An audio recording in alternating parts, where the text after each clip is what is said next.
Ertuğrul Bey.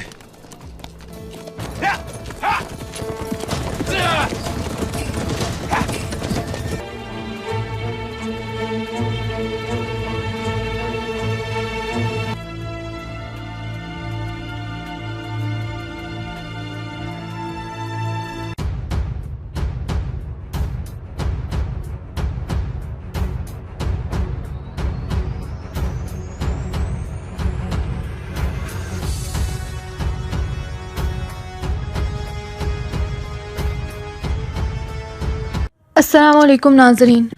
اس قسط کے آغاز میں محل میں امیر بہاؤالدین اور ایرتغرل کو راہداری سے گزر کر جاتے ہوئے دکھایا جاتا ہے۔ ترگت اچانک پیچھے سے آ کر ایرتغرل کے ہاتھ میں ایک خط تھما دیتے ہیں۔ دربار میں پہنچنے کے بعد ایرتغرل بھی ان تمام سرداران کے ساتھ کھڑے ہو جاتے ہیں جو وہاں انتظار میں ہوتے ہیں۔ اسی دوران ایرتغرل ترگت کا دیا ہوا وہ خط پڑھتے ہیں جس میں لکھا ہوتا ہے امیر بہاؤالدین نے صندوق لے لیا ہے۔ بہاؤالدین یہ صندوق منگولوں کے کمانڈر کارابورو کے حوالے کرے گا۔ جبکہ وہاں موجود امیر بہاؤالدین کہتے ہیں اب ہم محصولات کے بارے میں بات کریں گے اور ایک متفقہ رائے پر پہنچیں گے۔ فکر نہ کرو، تم میں سے کسی کو بھی غلط نہیں ہونے دوں گا۔ اسی وقت منگول کمانڈر اپنے سپاہیوں کے ساتھ دربار میں داخل ہوتا ہے۔ امیر بہاؤالدین کمانڈر سے کہتے ہیں ہمارے درمیان خوش آمدید کارابورو۔ کارابورو اپنے ہاتھ سے امیر بہاؤالدین کو ایک طرف دھکا دے کر خود اس کی جگہ پر کھڑا ہو کر کہتا ہے ہلاکو خان نے اناطولیہ میں مجھے محصولات اکٹھے کرنے کا فریضہ سونپا ہے، اس لیے تم لوگ ہوتے کون ہو محصولات کے معاملے پر بات کرنے والے؟ ایک سردار کہتے ہیں محصولات کے بڑھانے سے بہت سی بے چینی پیدا ہوگی، ہم تو بس اس بارے میں بات کرنے کو اکٹھے ہوئے ہیں۔ کمانڈر آگے بڑھ کر کہتا ہے ہم فساد پر اکسانے والوں کو کچلنا جانتے ہیں۔ ایک سردار کہتے ہیں ہم لازمی طور پر اپنے محصولات ادا کریں گے کمانڈر، ہم صرف یہ چاہتے ہیں کہ اس کی مقدار قدرے کم ہو جائے۔ کمانڈر آگے آ کر کہتا ہے ہلاکو خان نے جو بھی کہا ویسا ہی ہوگا، اور تمہارے لیے جو رقم مختص کی گئی ہے وہ تم دینے کے پابند ہو، اور جو بھی محصول ادا کرنے سے انکار کرے گا وہ دیکھے گا کہ اس پر کیا نازل ہوتا ہے۔ ایک سردار کہتے ہیں ہم اپنے تمام محصولات ادا کریں گے، لیکن ایک مسئلہ واضح ہے، ہم اس بارے میں مشاورت کر کے کسی حد تک پہنچنا چاہتے ہیں۔ کمانڈر اپنی تلوار نکال کر اس سردار کی گردن پر رکھ لیتا ہے اور کہتا ہے اگر کوئی مسئلہ ہے تو ہمارے لیے اس کو حل کرنے کا راستہ یہ ہے۔ یہ کہہ کر وہ اس سردار کے ساتھ باقی دو سرداروں کو بھی موت کے گھاٹ اتار دیتا ہے اور کہتا ہے تم لوگوں کو جو بھی کہا گیا تم کرو گے، جو بھی میری باتوں کو للکارنے کی جرت کرے گا یہ اس کا اختتام ہوگا۔ محصولات کا موضوع ختم کیا جاتا ہے، اب وہ چیز مجھے دے دو بہاؤالدین۔ بہاؤالدین کہتے ہیں میں ضرور دیتا ہوں، آپ میرے ساتھ آئیں کمانڈر۔ ان کے جانے کے بعد ایرتغرل زمین پر گرے تمام سرداران کی نبض دیکھتے ہیں اور خود بھی ان کے پیچھے چلے جاتے ہیں۔ اس کے بعد کچھ سپاہیوں کو منگولوں کی نگرانی میں ایک صندوق لے کر آتے ہوئے دکھایا جاتا ہے، جبکہ کارابورو امیر بہاؤالدین کے ساتھ اس کمرے میں انتظار کر رہے ہوتے ہیں۔ کارابورو کہتا ہے ہلاکو خان کب سے اس صندوق کے پیچھے ہے، تم نے بہت بڑا کام کیا ہے۔ جس پر امیر بہاؤالدین کہتا ہے مجھے امید ہے کہ مجھے ضرور کوئی نہ کوئی انعام دیا جائے گا۔ کمانڈر کہتا ہے فکر نہ کرو، ہلاکو خان اپنے ساتھ کیے گئے احسانات کا بدلہ لازمی چکاتا ہے۔ اس کے بعد کونیا کے محل میں موجود پریشان ترگت اور بامسی کو دکھایا جاتا ہے۔ ترگت کہتے ہیں ایرتغرل بھائی نے اس خط سے ضرور کوئی نتیجہ نکال لیا ہوگا، جس پر بامسی تسلی دیتے ہیں کہ انشاءاللہ میرے بھائی۔ اسی وقت ایرتغرل وہاں پہنچتے ہیں۔ ترگت پوچھتے ہیں کیا ہوا بھائی؟ اس پر ایرتغرل جواب دیتے ہیں میں نے اپنی پوری زندگی کبھی بھی خود کو اس قدر لاچار محسوس نہیں کیا میرے بھائیوں۔ ابھی اندر اس منگول کتے نے ہمارے 3 سرداروں کو قتل کر دیا اور میں کچھ بھی نہ کر سکا اس صندوق کی موجودگی کا 1000 بار شکر کر کے، ورنہ میں وہیں اس کا دل چیر کر باہر نکال دیتا۔ اسی دوران سپاہیوں کو منگول دستے کی نگرانی میں وہ صندوق لے کر جاتے ہوئے دکھایا جاتا ہے۔ ایرتغرل ترگت اور بامسی کے سامنے سے سپاہی اس صندوق کو لے جاتے ہیں۔ ان کے جانے کے بعد ایرتغرل کہتے ہیں چلو بھائی اس کے ساتھ چلیں، اللہ کا نام لے کر آگے بڑھتے ہیں اور ایک دیوار کی اوٹ سے کھڑے ہو کر دیکھتے ہیں۔ سپاہی ان کے سامنے سے صندوق کمرے میں لے جاتے ہیں۔ سپاہیوں کے اندر داخل ہونے پر کمانڈر کارابورو اپنی جگہ سے کھڑے ہو کر کہتا ہے یہ چیز ہلاکو خان بہت خوش ہوں گے۔ کمرے کے باہر کھڑے بامسی کہتے ہیں چلیں بھائی جھپٹ کر اس صندوق کو حاصل کر لیتے ہیں۔ ایرتغرل کہتے ہیں محل پر قبضہ ہے بامسی، مزید یہ کہ پتہ نہ چلے کہ صندوق ہم نے اٹھایا ہے۔ دوسری طرف امیر بہاؤالدین کہتے ہیں الوداع کمانڈر کارابورو، ہلاکو خان کو میری نیک خواہشات پہنچا دینا۔ کارابورو کہتا ہے میری غیر موجودگی میں محل کا خیال رکھنا، میرے آنے تک تمام محصولات اکٹھے کر لینا۔ یہ کہہ کر وہ اپنے سپاہیوں کے ساتھ وہاں سے روانہ ہو جاتا ہے۔ ایرتغرل ان کے ساتھی وہیں دیوار کی اوٹ سے انہیں صندوق لے کر جاتے ہوئے دیکھتے ہیں۔ ایرتغرل بامسی سے کہتے ہیں وہ روانہ ہو رہے ہیں، ہم ان کے سفر کو جیتے جی جہنم بنا دیں گے۔ جس پر وہ لوگ بھی وہاں سے چلے جاتے ہیں۔ اس کے بعد کائے قبیلے میں عثمان کو تلوار کی تیاری میں مدد کرتے ہوئے دکھایا جاتا ہے۔ استاد اکتمیر کہتے ہیں عثمان یہ دیکھو، ہماری کوششوں نے گوہر پیدا کیا ہے۔ عثمان کہتے ہیں ماشاءاللہ، ذوالفقار سے اچھی نہ کوئی تلوار ہے، نہ علی سے بڑا کوئی بہادر۔ زمین پر سب سے پہلے اللہ کا ذکر، بہت سے مبارک مقاصد، اور اس کے بعد بہت سے فتوحات ہوں گی۔ استاد اکتمیر کہتے ہیں آپ کے بابا نے مغرب کی طرف دروازہ کھول دیا ہے، اور یہ تمہارے مقدر میں ہو کہ مغرب میں دور مقامات تک پہنچنے کے لیے تم اس دروازے سے آگے جاؤ۔ عثمان، تمہاری تلوار تیار ہونے کے بعد تمہارے ہاتھ میں ہو تو ظالموں کو خون اگلوا دے گی، بلکہ دنیا میں انصاف بھی پھیلائے گی۔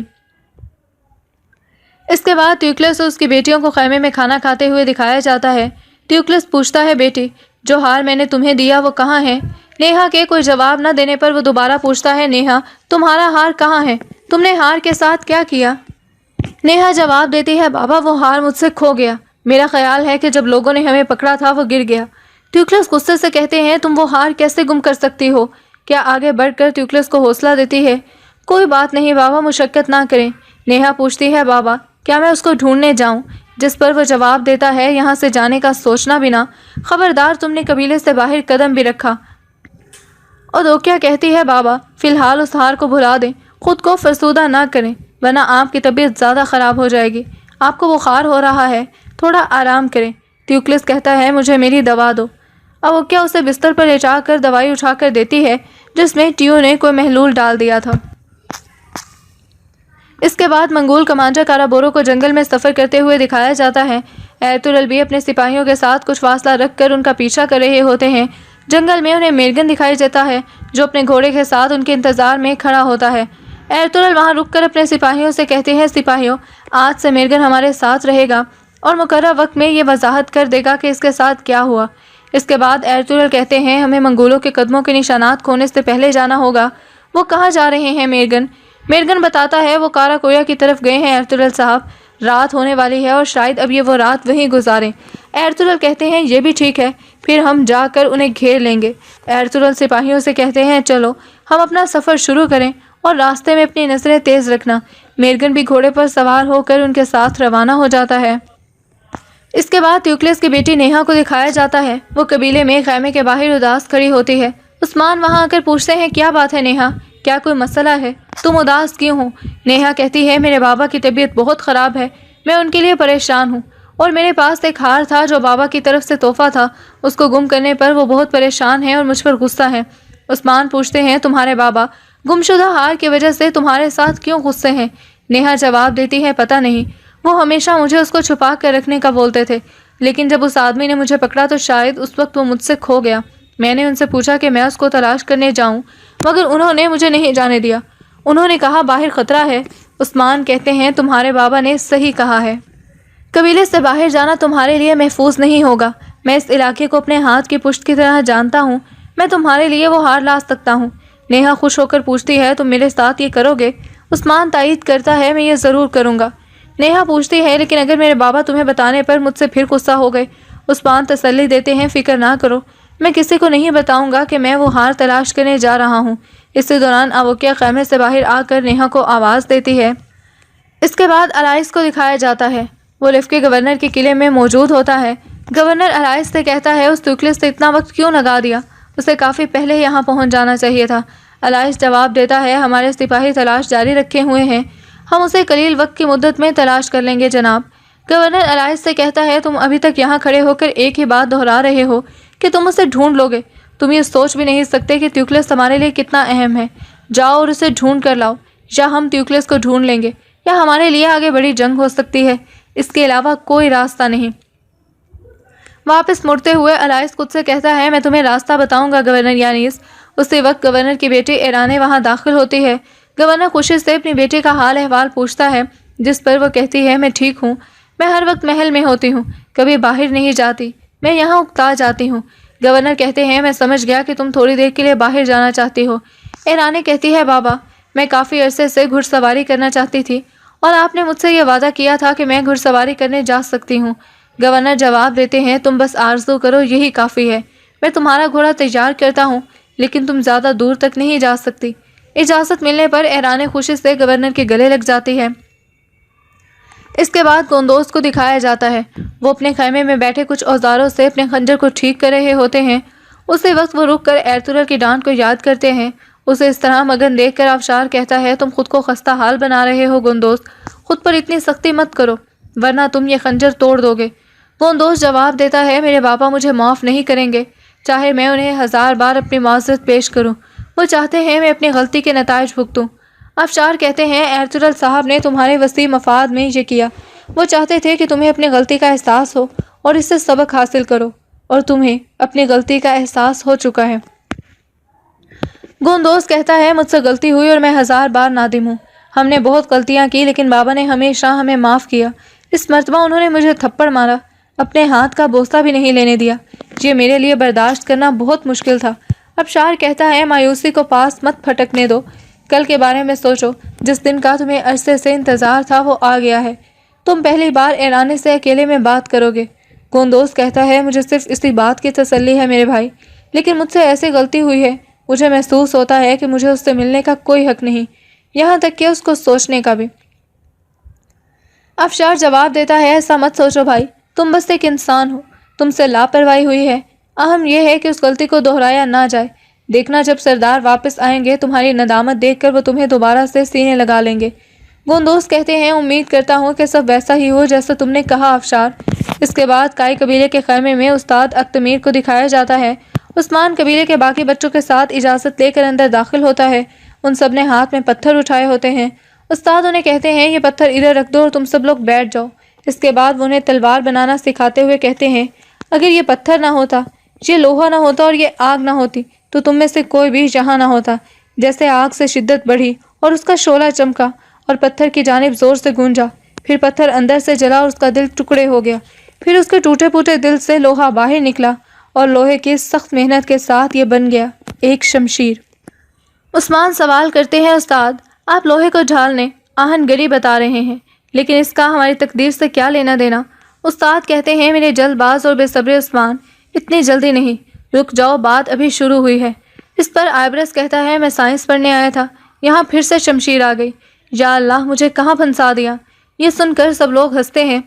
استاد کہتے ہیں فطرت کے ہر عنصر میں بہت سے جہان پوشیدہ ہیں، بات یہ ہے کہ ان کو کس نظر سے دیکھا جاتا ہے۔ اب عثمان کے سوال کی طرف جاتے ہیں۔ اس کے بعد وہ اپنے آباء و اجداد کے سفر کی داستان سناتے ہیں جس میں وہ طاقتور سے کمزور اور پھر سے طاقتور ہوئے اور انہوں نے دنیا پر حکمرانی کی۔ اس کے بعد جنگل کے غار میں ایرتغرل اور ان کے ساتھیوں کو دکھایا جاتا ہے۔ ترگت ایرتغرل سے پوچھتے ہیں ان امرولوں کو سوگوت روانہ کرنے کے پیچھے ان کے کیا ارادے ہو سکتے ہیں؟ ایرتغرل جواب دیتے ہیں وہ ان کی مدد سے ہم سے محصولات جمع کرنے کا فریضہ چھین لیں گے، پھر وہ ان کو سوگوت میں آباد کریں گے۔ بامسی کہتے ہیں یہ معاملہ صرف محصولات کا نہیں ہو سکتا بھائی، ضرور اس کے پیچھے دوسرے دھوکے ہوں گے، ان کے ارادے شیطانی ہیں۔ ایرتغرل کہتے ہیں وہ امرولوں کو ہمارے خلاف کرنا چاہتے ہیں اور آہستہ آہستہ ہمیں گھٹنوں پر لانا چاہتے ہیں تاکہ آخرکار وہ ہماری سردار عالی کی حکمرانی کو چھین لیں اور حتیٰ کہ ہمیں نکال لیں۔ ترگت پوچھتے ہیں بھائی وہ ایسا کیوں کریں گے؟ ایرتغرل جواب دیتے ہیں وہ سوگوت میں ہماری بڑھتی ہوئی طاقت کو بطور دعوت دیکھتے ہیں اور اس وجہ سے وہ ہمیں یہاں نہیں چاہتے، اور امرولوں کو ہمیں ختم کرنے بھیج کر انہوں نے ہمارے خلاف اپنی پہلی چال چلی ہے۔ ہم اناطولیہ کی آخری امید ہیں جس پر وہ قبضہ کرنا چاہتے ہیں۔ آگ بھڑک اٹھی ہے اور ہماری ہی طرف ہے، یا تو ہم اس آگ سے جل کر راکھ ہو جائیں گے اور ہر جگہ بکھر جائیں گے، یا ہم اس کے خلاف مضبوطی سے کھڑے رہیں گے۔ اس کے ساتھ ہی یہ قسط اپنے اختتام کو پہنچتی ہے۔ امید ہے کہ آپ کو یہ ویڈیو پسند آئی ہوگی، اس کو لائک کر لیں، شیئر کر لیں، ہمارے چینل کو لازمی سبسکرائب کر لیجئے، اپنا فیڈ بیک دینا مت بھولیے گا۔ ملیں گے اگلی ویڈیو کے ساتھ، تب تک کے لیے اللہ حافظ۔ السلام علیکم ناظرین، ابو الحسن کے قصے میں ہم وہاں تک پہنچ چکے تھے جہاں زبیر ابو الحسن کی موت کی اطلاع دینے آیا تھا، اور وہ زبیر، نہید اور خالد کو اپنے ساتھ لے جانا چاہتا تھا۔ راجہ چاہتا تھا کہ نہید اور خالد ان کے ساتھ رہیں، لیکن جب خالد نے ارادہ کر لیا تو راجہ کچھ دیر سر جھکا کر سوچنے کے بعد بولا بیٹا تم ابو الحسن کے بیٹے ہو، اگر تم ارادہ کر چکے ہو تو مجھے یقین ہے کہ تمہیں دنیا کی کوئی طاقت نہیں روک سکتی۔ خوش نصیب ہے وہ قوم جس کی مائیں تمہارے جیسے بچے پیدا کرتی ہیں۔ خالد نے کہا میں چاہتا ہوں آپ مجھے خوشی سے اجازت دیں۔ راجہ نے جواب دیا تم ابو الحسن کے بیٹے تمہاری خوشی میری ناراضگی کا باعث نہیں ہو سکتی۔ قزاق۔ 10 دن بعد ایک صبح بندرگاہ پر 2 جہاز سفر کے لیے تیار کھڑے تھے۔ ایک جہاز پر زبیر یتیم بچوں اور بیواؤں کو لیے جا رہا تھا۔ دوسرے جہاز پر دلیپ سنگھ راجہ کی طرف سے حجاج بن یوسف اور خلیفہ ولید کے لیے ہاتھی، سونا، چاندی اور ہیروں کے تحائف لے کر جا رہا تھا۔ ہاتھی تعداد میں 10 تھے۔ راجہ اور ولی عہد زبیر اور اس کے ساتھیوں کو رخصت کرنے کے لیے بندرگاہ تک آئے۔ یتیم بچوں اور کافی ساری عورتوں میں سے ہر ایک کو گراں قدر تحائف دے چکا تھا۔ زبیر کو اس نے کئی چیز پیش کی، لیکن اس نے فقط گینڈے کی ڈھال پسند کی۔ رانی اپنا موتیوں کا بیش قیمت ہار سخت اصرار کے بعد ناہید کو پہنا سکی۔ راجکماری رخصت کے دن اس کے گھر آئی اور بضد ہو کر ناہید کو اپنی ہیرے کی انگوٹھی دے گئی۔ بندرگاہ پر جہاز میں سوار ہونے سے پہلے راجکمار نے ابدیدہ ہو کر خالد کو گلے لگایا، اپنی موتیوں کی مالا اتار کر اس کے گلے میں ڈال دی۔ جہاز کے بادبان کھولے گئے، ہوا کے جھونکے جہازوں کو دھکیلنے لگے۔ شہر کے لوگوں نے اپنے مہمانوں کو آنسو اور آہوں کے ساتھ الوداع کہا۔ عورتوں کے لیے جہاز کے اندر ایک کشادہ کمرے کے علاوہ بالائی تختے کے ایک حصے پر بھی چلمنے ڈال کر پردے کا انتظام کیا گیا تھا۔ خالد ادھر ادھر گھوم پھر کر ملاحوں کے کام میں دلچسپی لے رہا تھا۔ ناہید علی کے ساتھ تختہ جہاز پر کھڑی ناریل کے ان بلند قامت اور سرسبز درختوں کو دیکھ رہی تھی جن کی چھاؤں میں اس نے زندگی کے بہترین دن گزارے تھے۔ صبح شام میں تبدیل ہو گئی اور سرندیپ کا ساحل افق پر ایک ہلکی سی سرسبز لکیر نظر آنے لگا۔ آہستہ آہستہ یہ لکیر بھی شام کے دھندلکے میں چھپ گئی۔ وہ آنسو جو دیر سے ناہید کی آنکھوں میں جمع ہو رہے تھے ٹپک پڑے۔ علی بھی اپنا آبائی وطن چھوڑنے پر قدرے ملول تھا، لیکن اس کے دل میں خالد اور ناہید کے ساتھ جانے کی خوشی اس سے کہیں زیادہ تھی۔ رات کے وقت مطلع صاف تھا۔ بچے اور عورتیں عشرے پر کھلی ہوا میں سو گئے۔ ناہید دیر تک آسمان پر چمکتے ہوئے ستاروں کو دیکھتی رہی۔ چلمن کی دوسری طرف خالد زبیر اور ملاحوں سے باتیں کرتا رہا۔ ہاشم ایک 8 سال کا لڑکا ناہید کے قریب لیٹا ہوا تھا۔ اس کی ماں فوت ہو چکی تھی اور باپ ابوالحسن کے ساتھ لاپتہ ہو چکا تھا۔ ہاشم اٹھ کر بیٹھتے ہوئے تاریکی میں آنکھیں پھاڑ کر ادھر ادھر دیکھنے لگا۔ ناہید نے پوچھا، کیا ہوا ہاشم؟ اس نے سوال کیا، علی کہاں ہے؟ وہ خالد کے ساتھ ملاحوں سے باتیں کر رہا ہے۔ میں اس سے ایک بات پوچھ کر ابھی آتا ہوں۔ یہ کہہ کر ہاشم تاریکی میں آہستہ آہستہ قدم اٹھاتا ہوا علی کے پاس پہنچا اور پوچھنے لگا، علی، جب جہاز ڈوب جاتا ہے تو کیا ہوتا ہے؟ علی نے بھولے پن سے جواب دیا، سمندر کی تہہ میں چلا جاتا ہے۔ ملاح اس جواب پر ہنس پڑے۔ ہاشم نے پھر کہا، واہ، یہ تو مجھے معلوم تھا۔ میں پوچھتا ہوں، لوگ کہاں جاتے ہیں؟ لوگوں کو مچھلیاں کھا جاتی ہیں۔ جھوٹ، مچھلیوں کو تو آدمی کھاتے ہیں۔ علی نے پھر جواب دیا، زمین پر آدمی مچھلیوں کو کھاتے ہیں، لیکن سمندر میں مچھلیاں آدمیوں کو کھا جاتی ہیں۔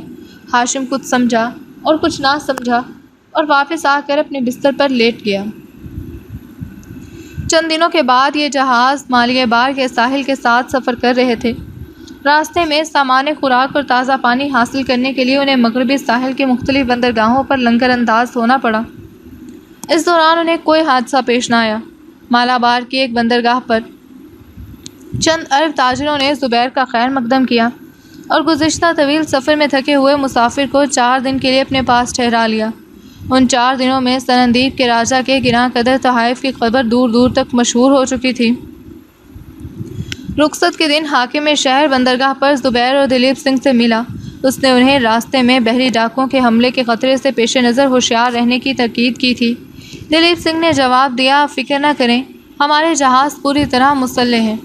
تیسرے دن مستول پر سے دونوں جہازوں کے پہرے داروں نے یکے بعد دیگرے افق شمال کی طرف اشارہ کرتے ہوئے 2 جہازوں کی آمد کا پتہ دیا اور جہاز ران پریشان ہو کر تختہ جہاز پر کھڑے ہو گئے۔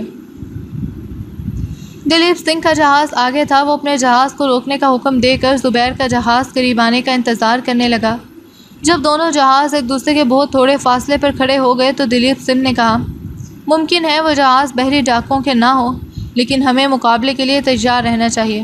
آپ اپنا جہاز مغرب کی طرف لے جائیں، میں ان سے نمٹ لوں گا۔ زبیر نے جواب دیا، نہیں، ہم خطرے میں آپ کا ساتھ نہیں چھوڑ سکتے۔ دلیپ سنگھ نے کہا، مجھے آپ کی ہمت پر شبہ نہیں، لیکن ہماری سب سے پہلی ذمہ داری بچوں کی جان بچانا ہے۔ زبیر نے جواب دیا، اگر وہ واقعی بحری ڈاکو ہیں، تو ممکن ہے کہ مغرب کی طرف سے بھی انہوں نے ہمارا رستہ روک رکھا ہو۔ اس صورت میں بھاگ نکلنے کے بجائے لڑنا کم خطرناک ہوگا، اور ہم سے یہ بھی ناممکن ہے کہ ہم اپنے دوستوں کی جانیں خطرے میں چھوڑ کر بھاگ جائیں۔ آپ کی مرضی، تاہم عورتوں کو حکم دیں کہ وہ نیچے چلی جائیں۔ دلیپ سنگھ یہ کہہ کر اپنے ساتھیوں کو ہدایات دینے میں مصروف ہو گیا۔ زبیر نے خالد سے کہا، خالد تم عورتوں اور بچوں کو نیچے لے جاؤ۔ دونوں جہازوں کے ملاح کیل کانٹے سے لیس ہو کر دور سے آنے والے جہازوں کو دیکھنے لگے۔ کچھ دیر بعد دلیپ سنگھ ایک جہاز کا سیاہ جھنڈا پہچان کر چلایا، یہ بحری ڈاکوں کے جہاز ہیں، مقابلے کے لیے تیار ہو جاؤ۔ زبیر نے اپنے ساتھیوں سے مخاطب ہو کر کہا، بھائیو، یہ عورتیں اور بچے ہمارے پاس امانت ہیں، ہمیں انہیں سلامتی سے بصرہ پہنچانا ہے۔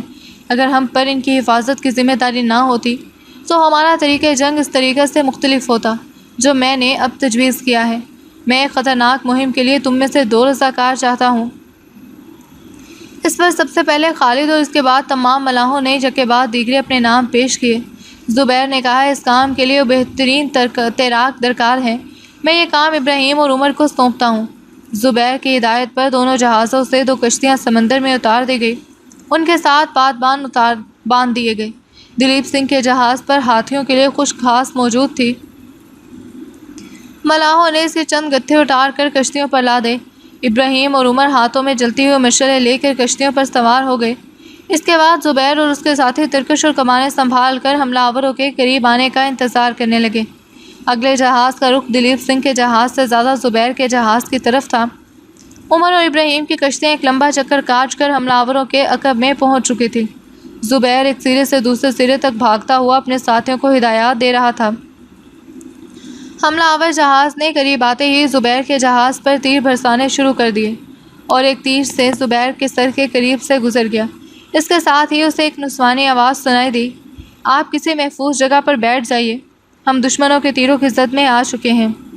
زبیر نے چونک کر پیچھے دیکھا، ناہید تیر کمان ہاتھ میں لیے کھڑی تھی، آنکھوں کے سوا اس کا باقی چہرہ نقاب میں چھپا تھا۔ زبیر نے کہا، تم یہاں کیا کر رہی ہو، جاؤ نیچے۔ ناہید نے اطمینان سے جواب دیا، آپ میری فکر نہ کریں، میں تیر چلانا جانتی ہوں۔ یہ کہہ کر وہ آگے بڑھ کر ایک سپاہی کے قریب بیٹھ گئی۔ کچھ دیر تیروں کی لڑائی ہوتی رہی، لٹیرے زیادہ قریب پہنچ کر جلتے ہوئے تیر پھینکنے لگے۔ دوسری طرف سے زبیر کی ہدایت کے مطابق ابراہیم اور عمر نے اپنی کشتیاں سیدھی لٹیروں کے جہازوں کی طرف چھوڑ دی اور قریب پہنچ کر جلتی ہوئی مشعلوں سے گھاس کو آگ لگائی اور خود پانی میں کود گئے۔ لٹیرے جو ہاتھوں میں کمندے لیے ہوئے اپنے حریف کے جہاز پر کودنے کے لیے تیار کھڑے تھے، بدحواس ہو کر کشتیوں کی طرف متوجہ ہوئے۔ ہوا کے جھونکوں نے کشتیوں سے آگ کے شعلوں کو جہاز کے بادبانوں تک پہنچا دیا۔ آن کی آن میں لٹیروں کے دونوں جہازوں پر آگ قابو ہو چکی تھی۔ وہ چیختے چلاتے سمندر میں چھلانگیں لگا رہے تھے۔ اس کے ساتھ ہی دلیپ سنگھ اور زبیر کے آدمی تیر برسا رہے تھے۔ زبیر نے لٹیروں کا ایک جہاز اپنے جہاز کے بالکل قریب آتا دیکھ کر آگ کے خطرے سے بچنے کے لیے لنگر اٹھانے کا حکم دیا، لیکن اتنی دیر میں 8-10 لٹیرے کمندے ڈال کر زبیر کے جہاز میں کودنے پر کامیاب ہو چکے تھے۔ زبیر کے ساتھیوں نے انہیں آڑے ہاتھوں لیا۔ لٹیروں کے جہازوں سے ایک تیر آیا اور زبیر کے بائیں بازو میں پیوست ہو گیا۔ اس کے ساتھ ہی ناہید کی کمان سے ایک تیر نکلا اور ایک لٹیرے کے سینے میں پیوست ہو گیا۔ زبیر نے مرحبا کہا۔ ناہید نے مڑ کر اس کی طرف دیکھا۔ زبیر کمان پھینک کر بازو سے تیر نکالنے کی کوشش کر رہا تھا۔ ناہید نے جلدی سے کمان نیچے رکھ کر ایک ہاتھ سے زبیر کا بازو پکڑا، دوسرے ہاتھ سے تیر کھینچ کر نکال دیا۔ تیر کے نکلتے ہی زبیر کے بازو سے خون کی دھار نکلی۔ ناہید نے اس کی قمیض کی آستین اوپر چڑھائی اور جھٹ سے اپنے چہرے کا نقاب اتار کر زخم پر باندھ دیا۔ زبیر کا جہاز کمندوں کے زد سے نکل چکا تھا اور جلتے ہوئے جہاز کے رہے سے ملاح مایوس ہو کر پانی میں چھلانگیں لگا رہے تھے۔ زبیر نے دوبارہ کمان اٹھاتے ہوئے کہا، ناہید اب تم عورتوں کے پاس جاؤ اور انہیں تسلی دو کہ ہم خدا کے فضل سے فتح حاصل کر چکے ہیں۔ ناہید نے چلتے چلتے رک کر پوچھا، آپ کو تکلیف تو نہیں؟ نہیں، یہ بہت معمولی زخم ہے، تم میری فکر نہ کرو۔ یہ کہتے ہوئے ایک لمحے کے لیے زبیر کی نگاہیں غیر ارادی طور پر ناہید کے چہرے پر گڑ گئی۔ سپاہیانہ وقار اس کے خد و خال کی دلکشی میں اضافہ کر رہا تھا۔ ناہید نے اچانک محسوس کیا کہ وہ بے نقاب ہے۔ تیزی سے قدم اٹھاتی ہوئی نیچے اتر کر عورتوں کے پاس چلی گئی۔ جلتے ہوئے جہاز سے چند آدمی اتر کر ایک کشتی پر سوار ہوئے۔ ایک آدمی جو ڈاکوؤں کا سردار معلوم ہوتا تھا سفید جھنڈا لہرانے لگا۔ زبیر نے تیر اندازوں کو ہاتھ کے اشارے سے منع کیا عمر اور ابراہیم اپنا کام کر کے جہاز کے قریب پہنچ چکے تھے۔ زبیر نے اپنے جہاز کو خطرے سے محفوظ پا کر لنگر ڈالنے اور رسیوں کی سیڑھی نیچے پھینکنے کا حکم دیا۔ عمر اور ابراہیم جہاز پر چڑھ آئے۔ خالد نے زبیر کو دلیپ سنگھ کے ساتھیوں کی طرف متوجہ کیا جو ابھی تک سمندر میں غوطے کھانے والے دشمنوں پر تیروں کی مشق کر رہے تھے۔ زبیر نے انہیں بھی ہاتھ کے اشارے سے منع کیا اور لٹیرے قدرے مطمئن ہو کر سیڑھی کے ذریعے جہاز پر چڑھنے لگے۔ سب سے آخر میں لٹیروں کے سردار کی کشتی دونوں جہازوں کے درمیان آ کر رکی۔ ایک قوی ہیکل اور معمر آدمی جس کی داڑھی کے آدھے بال سفید ہو چکے تھے زخمی شیر کی طرح جہاز رانوں کی طرف دیکھ رہا تھا۔ اس کشتی میں زبیر کی نظر ایک نوجوان اور ایک لڑکی پر پڑی۔ دونوں شکل و صورت اور لباس کے اعتبار سے لٹیروں سے بہت مختلف تھے۔ زبیر نے قوی ہیکل اور باروب آدمی کو ڈاکوؤں کا سردار سمجھ کر اس کی طرف اشارہ کیا۔ ملاح کشتی کو کھینچتے ہوئے جہاز کے قریب لے آئے۔ چکے بعد دیگرے رستے پر چڑھتے ہوئے اوپر آ گئے۔ لڑکی کے چہرے سے حرارت اور تکلیف کے آثار نمایاں تھے۔ خوش وضع اور خوش پوش نوجوان اس کا بازو پکڑ کر سہارا دے رہا تھا۔ وہ سنبھل کر سیڑھی پر پاؤں رکھ رہی تھی۔ جہاز پر پہنچ کر نوجوان نے ایک اجنبی زبان میں کچھ کہا اور لٹیروں کی طرف گھورنے لگا۔ زبیر نے اس کی زبان پوری طرح نہ سمجھتے ہوئے بھی محسوس کیا کہ وہ لٹیروں کے مظالم کی شکایت اور اس کا شکریہ ادا کر رہا ہے۔ زبیر نے اپنی استطاعت کے مطابق سندھ اور سرندیب کی ملی جلی زبان میں اسے تسلی دی۔ نوجوان اور لڑکی اس کے دوستانہ لہجے سے متاثر ہو کر تشکر آمیز نگاہوں سے اس کی طرف دیکھنے لگے۔ لڑکی نے کچھ کہنا چاہا لیکن اس کی سہمی ہوئی آواز گلے میں اٹک کر رہ گئی۔ وہ آنکھوں میں آنسو بھر کر زبیر کی طرف دیکھنے لگی۔ اس کی عمر 14-15 سال کے لگ بھگ معلوم ہوتی تھی۔ خوبصورت چہرہ دوپہر کے پھول کی طرح کملایا ہوا تھا۔ زبیر نے پھر ایک بار ان دونوں کو تسلی دی۔ سب سے آخر میں ڈاکوؤں کا سردار جہاز پر پہنچا۔ اس کی آنکھوں میں ندامت کے آنسوؤں کی بجائے انتقام کی بجلیاں تھیں۔ تھوڑی دیر میں دلیپ سنگھ اپنے جہاز سے اتر کر کشتی کے ذریعے زبیر کے جہاز پر پہنچ گیا۔ اس نے آتے ہی ڈاکوؤں کے سردار کو مارنے کے لیے چابک اٹھایا لیکن زبیر نے آگے بڑھ کر اس کا بازو پکڑ لیا۔ دلیپ سنگھ نے زبیر کی قمیض کی آستین کو خون آلود دیکھ کر پوچھا، آپ زخمی ہیں؟ زبیر نے بے پرواہی سے جواب دیا، یہ معمولی زخم ہے۔ خوش پوش نوجوان نے کچھ کہہ کر دلیپ سنگھ کو اپنی طرف متوجہ کیا اور دونوں ایک دوسرے سے باتیں کرنے لگے۔ اس کے بعد دلیپ سنگھ نے ڈاکوؤں کے سردار سے چند باتیں کرنے کے بعد عربی زبان میں زبیر کے ساتھیوں سے کہا، کشتی میں ایک صندوق پڑا ہے، اسے اوپر لے آؤ۔ ملاحوں نے سندل کی لکڑی کے چھوٹے سے صندوق کو رستے کے ساتھ باندھ کر اوپر کھینچ لیا۔ دلیپ سنگھ نے ڈھکن اوپر اٹھایا۔ تمام ملاح حیران ہو کر سونے، موتیوں اور جواہرات سے بھرے ہوئے صندوق دیکھنے لگے۔ زبیر کے استفسار پر دلیپ سنگھ نے خوش پوش نوجوان سے چند سوالات پوچھے اور اس نے اپنی باتیں سنائیں۔ آپ بیتی سنائیں۔ نوجوان کا نام جے رام تھا۔ وہ کاٹھیا وار کے ایک اعلی نسب راجپوت خاندان کا چشم و چراغ تھا۔ اوائل شباب میں اسے شہرت اور ناموری کا شوق سرزمین سندھ تک لے گیا۔ برہمن آباد کے ایک میلے میں اس نے تیر اندازی میں اپنے کمالات دکھا کر سندھ کے راجا کو اپنا قدردان بنایا۔ راجا نے اسے اپنی فوج میں معمولی عہدہ دے کر اپنے پاس رکھ لیا۔ 2 سال کی خدمت گزاری کے بعد جے رام نے دیبل کے نائب حاکم کی جگہ حاصل کر لی۔ دیبل میں آئے ہوئے اسے ایک ہفتہ نہ ہوا تھا کہ گھر سے اپنے باپ کی وفات اور ماں کی علالت کی خبر سنی۔ چند ماہ کی رخصت لے کر کاٹھیا وار پہنچا۔ گھر پہنچنے کے 10 دن بعد اس کی والدہ بھی چل بسی۔ گھر میں اب صرف اس کی ایک چھوٹی بہن مایا دیوی تھی۔ جے رام نے رشتہ داروں کی نصیحت اور مایا دیوی کے آنسوؤں سے متاثر ہو کر واپس سندھ جانے کا خیال چھوڑ دیا، لیکن 4 ماہ گھر میں قیام کرنے کے بعد اسے اپنی پرسکون زندگی تلخ محسوس ہونے لگی اور ایک دن اس نے کاٹھیا وار کے راجا کی خدمت میں حاضر ہو کر ملازمت کی درخواست کی۔ یہ وہ زمانہ تھا جب کہ سندھ کے راجا نے اپنا حلقہ اقتدار وسیع کرنے کے لیے پڑوس کی چھوٹی چھوٹی ریاستوں سے چھیڑ چھاڑ شروع کر رکھی تھی اور خود مختار سردار اور راجے اسے اپنا طاقتور ہمسایہ تسلیم کرنے کے ثبوت میں اپنی آمدنی کا کچھ حصہ اس کی نظر کر دیا کرتے تھے۔ کاٹھیا وار کے راجا کو اگرچہ براہ راست سندھ کے راجے سے کوئی خطرہ نہ تھا، تاہم وہ کچھ سونے اور چاندی کے عوض اسے اپنا دوست بنانا غنیمت سمجھتا تھا۔ جے رام کو اپنے دربار میں کوئی عہدہ دینے کے بجائے اس نے سندھ میں اس کے اثر و رسوخ سے فائدہ اٹھانا زیادہ مناسب خیال کیا اور اسے سونے، جواہرات اور موتیوں کا ایک صندوق دے کر سندھ کے راجا کی خدمت میں بھیج دیا۔ جے رام کو یقین تھا کہ راجا داہر اسے واپس نہ آنے دے گا، اس لیے اس نے اپنی اکیلی بہن مایا دیوی کو گھر پر چھوڑنا مناسب نہ سمجھا۔ مایا دیوی بھی اس کے ساتھ جانے پر بستت تھی، اس لیے یہ دونوں اپنا گھر بار چچا زاد بھائی کے سپرد کر کے سندھ کی طرف روانہ ہو گئے۔ لیکن کاٹھیاواڑ اور سندھ کے درمیان ان کے جہاز کو بحری ڈاکوؤں سے مقابلہ کرنا پڑا۔ اس کے ساتھی بہادری سے لڑے لیکن ڈاکوؤں کے سامنے ان کی پیشی نہ گئی۔ ڈاکوؤں نے جواہرات کے صندوق پر قبضہ کر لیا۔ جے رام اور مایا دیوی کے سوا ان کے باقی ساتھیوں کو سمندر کے کنارے لا کر آزاد کر دیا۔ ڈاکوؤں کا سردار یہ سمجھتا تھا کہ جے رام اور مایا دیوی راجا کاٹھیاواڑ کے عزیز ہیں اور وہ ان کی جان بچانے کے لیے ایک معقول رقم ادا کرنے پر آمادہ ہو جائے گا۔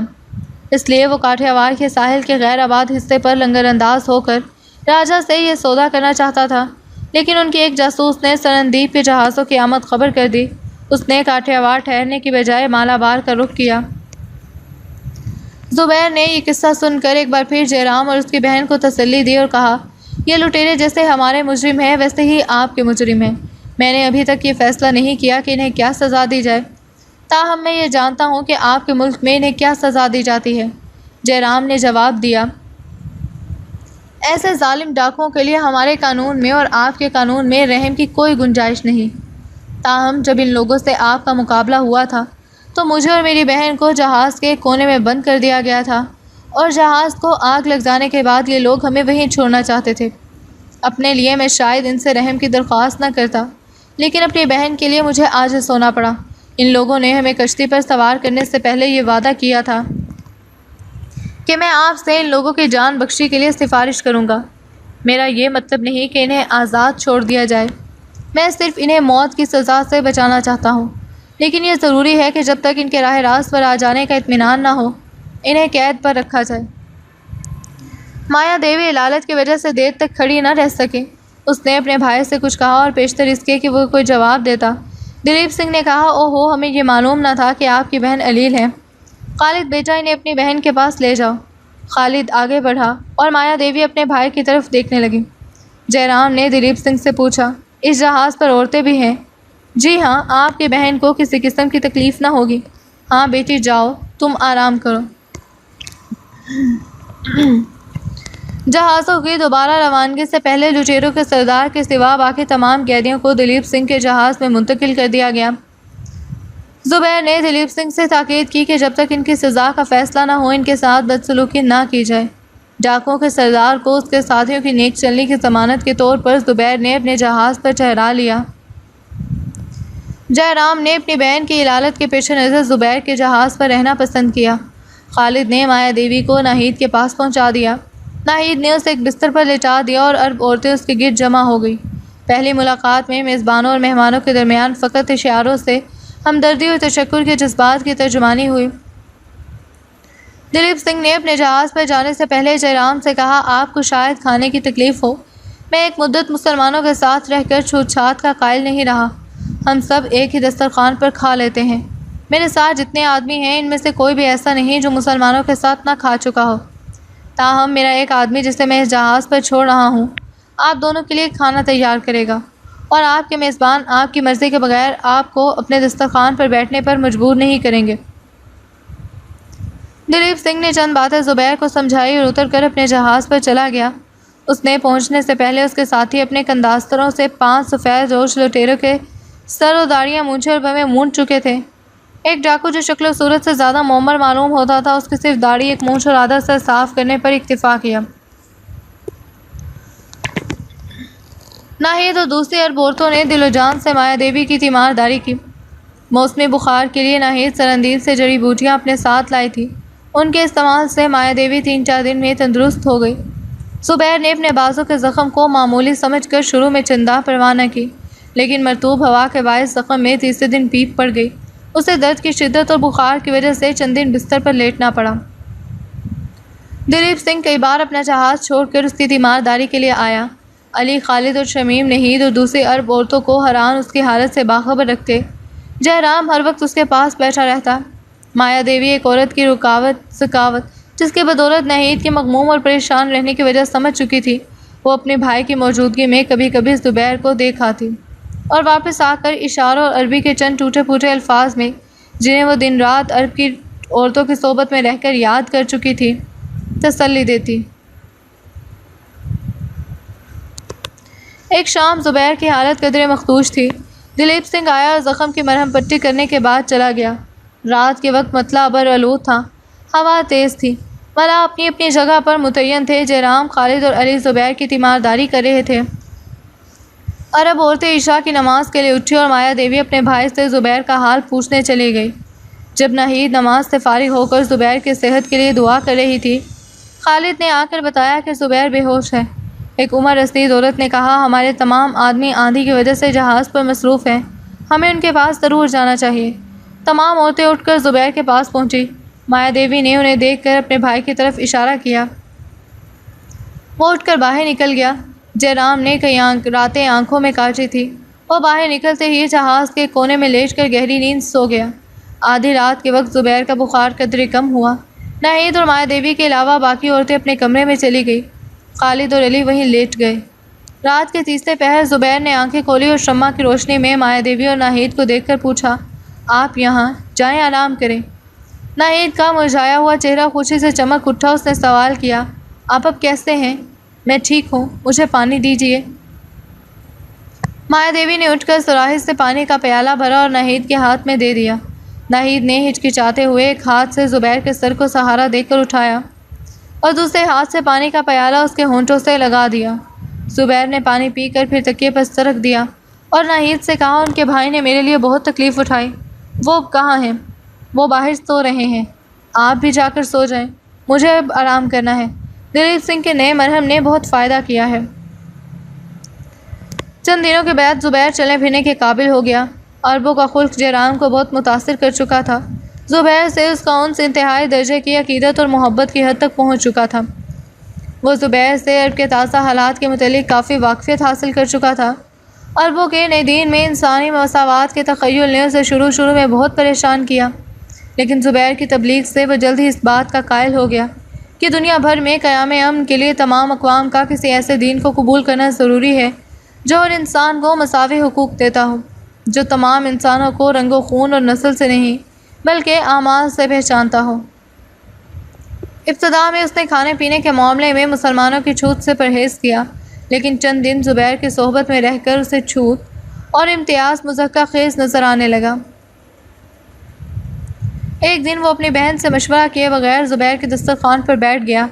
مایا دیوی میں اپنے بھائی سے بھی پہلے ایک ذہنی انقلاب آ چکا تھا، اور اس انقلاب کی وجہ یہ نہ تھی کہ وہ اپنے بھائی کی طرح اسلام کی تعلیم سے واقف ہو چکی تھی، بلکہ اس کی وجہ عربوں کا وہ اخلاق تھا جس نے غیور راجپوت لڑکی کو یہ محسوس نہ ہونے دیا کہ وہ ایک اجنبی قوم کے انسانوں پر رحم پر ہے۔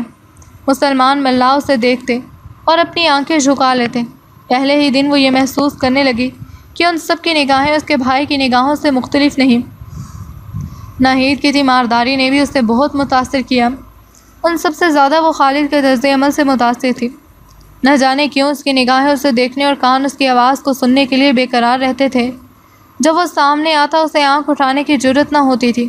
وہ بے پرواہی سے منہ پھیر کر گزر جاتا اور وہ دیر تک اپنے دل کی دھڑکنیں سنتی رہتی، کبھی طرح طرح کے خیالات سے پریشان ہو کر اپنے آپ کو کوستی۔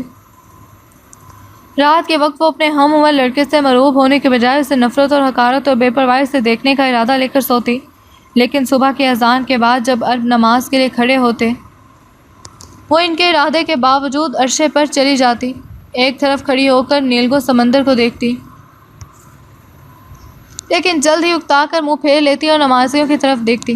غیر شعوری طور پر اس کی نگاہیں خالد پر مرکوز ہو جاتی۔ خالد کی وجہ سے اسے دوسرے نمازیوں کا رکوع و سجود پسند آتا۔ نماز کے بعد خالد کے ہاتھ بلند ہوتے دیکھ کر اسے ہاتھ اٹھا کر دعا مانگنے کا طریقہ دلکش معلوم ہوتا۔ اسلام کے ساتھ اس کی پہلی دلچسپی اس لیے تھی کہ یہ خالد کا دین تھا۔ عربی زبان وہ اس لیے سیکھنے کی کوشش کرتی کہ یہ خالد کی زبان تھی۔ گنگو اور اس کی سرگزشت۔ ڈاکوؤں کے سردار کو پابند زنجیر رکھا گیا۔ دلیپ سنگھ کی ہدایت تھی کہ اس پر کسی قسم کا اعتبار نہ کیا جائے۔ اسے دونوں وقت کھانا پہنچانے کا کام علی کے سپرد تھا، اور علی کو ہر وقت یہ فکر رہتی کہ شاید اس کا پیٹ نہیں بھرا، اور ہر کھانے پر بوڑھے سردار کو علی کے اصرار پر ایک دو لقمے زیادہ ہی کھانے پڑتے۔ زبیر کا سلوک بھی اس کی توقع کے خلاف تھا۔ زبیر دن میں ایک دو دفعہ ضرور اس کے پاس آتا۔ پہلی بار اس نے اپنی ٹوٹی پھوٹی سندھی میں باتیں کرنے کی کوشش کی، لیکن اسے جلد ہی یہ معلوم ہو گیا کہ وہ عربی میں بے تکلفی سے بات چیت کر سکتا ہے۔ ایک دن اس نے زبیر سے کہا، موت کے انتظار میں جینا میرے لیے بہت صبر آزما ہے۔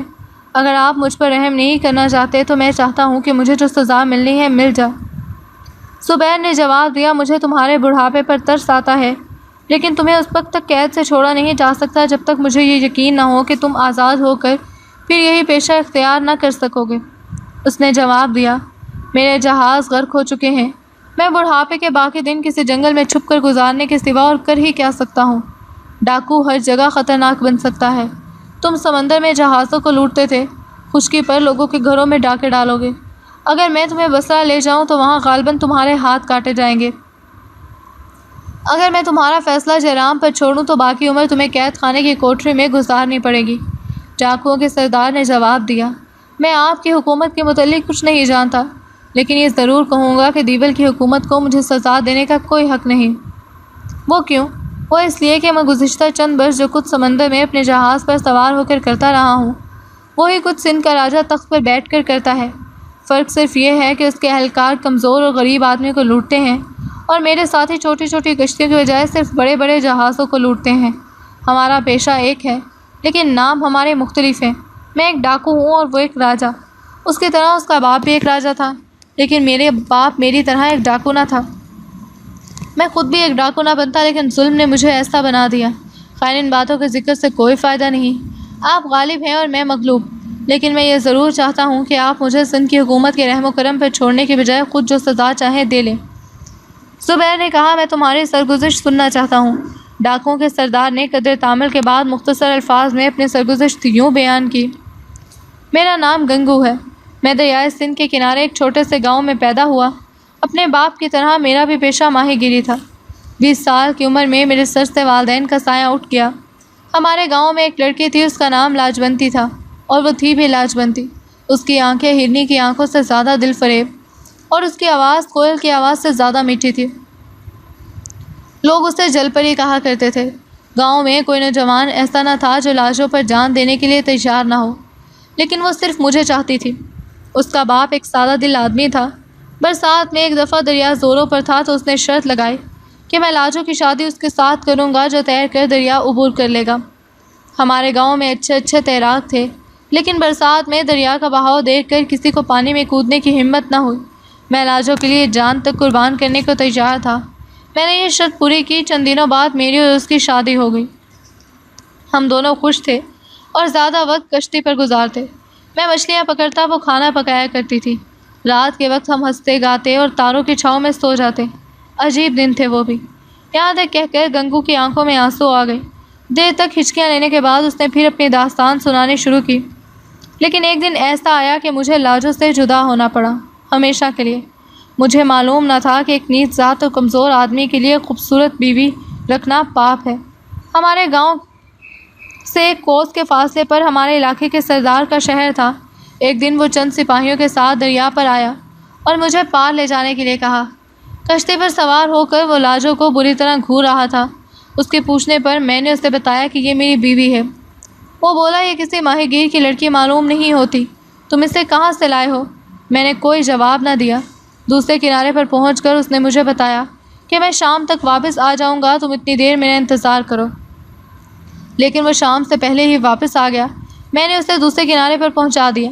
وہ میرا نام پوچھ کر چلا گیا۔ اس کے بعد ہمارے گاؤں کے ماہی گیروں کا شکار دیکھنے کے بہانے کبھی کبھی ہمارے گاؤں میں چلا آتا۔ گاؤں کے لوگ اسے اپنے ساتھ بے تکلفی سے پیش آتا دیکھ کر خوش ہوتے، لیکن لاجوتے نے ایک دن مجھ سے کہا کہ اس کی نیت درست نہیں، وہ میری طرف بہت بری نظروں سے دیکھتا ہے۔ ایک شام لاجو حسب معمول کشتی پر کھانا پکا رہی تھی۔ وہ گھوڑے پر آیا اور مجھ سے کہنے لگا، تمہارے پاس کوئی تازہ شکار ہو تو لاؤ۔ میں نے تھوڑی دیر پیشتر 2 بڑی مچھلیاں پکڑی، اسے پیش کی۔ اس نے مجھے مچھلیاں اٹھا کر اپنے ساتھ چلنے کا حکم دیا۔ شہر دور نہ تھا۔ میں نے لاجو سے کہا، میں کھانا تیار ہونے تک آ جاؤں گا۔